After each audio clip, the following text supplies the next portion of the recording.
Ipinagdiwang din ang pagiging ganap na santo ni San Pedro Calungsod sa Hinatilan, Cebu, kung saan pinaniniwalaang nanirahan noon ang ikalawang Pilipinong santo.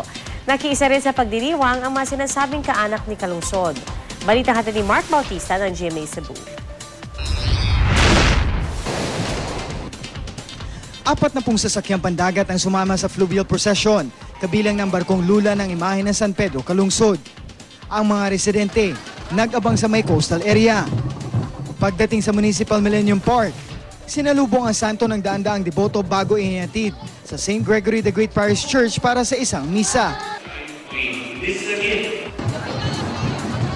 Pagkatapos ng misa, isang barrio fiesta naman ang ginanap kung saan nagkaroon ng handaan at libreng kainan.